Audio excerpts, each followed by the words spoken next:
is Tim here from OBS Studio. Today in this video I'm going to show you how to use your laptop screen as a monitor for your PS5. So this is actually really easy. You can do it two different ways. You can do it with a capture card, or you can just use the remote play application on the PC, which is probably the easiest way.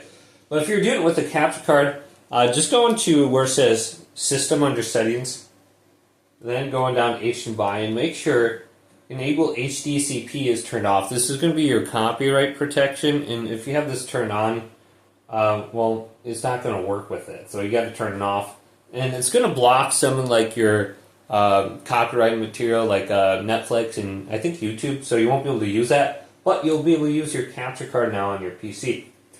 So the program I'm using to capture this on over is called OBS. So it's very easy to get this. It's free to you download at any point in time. So just go to like google.com and type in OBS. It'll be the first link that pops up, obsproject.com. Download it for Windows, right here. And then go to OBS on your computer and open this up. OBS 64-bit.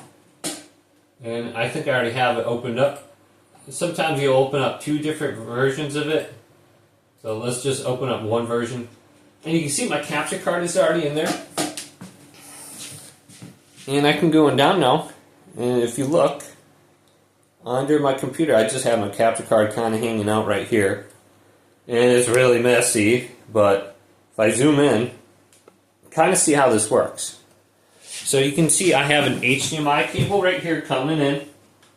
And then I have an HDMI cable going out to my monitor, my PC, or, yeah, pretty much. So HDMI coming in from my PS5, and then go to a different monitor, and then I have a USB cable right here, going to my PC, or your laptop, and just make sure you have it plugged into a USB 3.0 slot, and you'll know it's going to be USB 3.0 because if you look, this one is blue. So the other one is not going to be blue. Let me unplug this, and you can see this one is just like gray or something. So plug into the USB 3.0, 3.1, wherever they have in the future, and that's going to give you faster transfer speeds. Otherwise, when you're playing your PS5, it's probably going to be a little bit laggy. So the blue one is the good one. So we can go on over, turn on your PS5 now. You got your capture card in there. I'm using the Live Gamer Ultra. And this one works quite well. Going down to the left here, start a new scene. So you can see this plus icon down here, start a new scene. And then go to the plus icon right here. Go to Video Capture Devices. Go to OK. Now under here, just locate your capture card. So I can do the Live Gamer Ultra, or the Live Gamer Ultra Stream Engine 1. I'm not sure what that is. Well, when you have your capture card selected here, I already have mine in here, so I'm just going to discard this. I can go to it, and I can double tap it, and I can deactivate. I configure the video right here. We can go to device default. We can change this around if we really want. The color range, if our color is really weird. But you can see mine's in here now. It's displayed, and it looks pretty good. Now to get this full screen on your laptop, just right click on it. And there's an option to go to full screen projector, and then just choose a monitor. So I got 3 monitors, so I can just choose whatever. So let's do this monitor over here.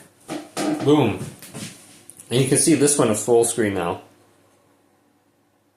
And when I play with the Live Gamer Ultra, this is like maybe $150, I think. There's still going to be some input lag, but if you have a faster capture card, there's going to be little to no input lag that you're going to notice, maybe like 30 or 40 milliseconds. So it's going to be completely usable. And this is going to be a little bit faster than using your internet with remote play.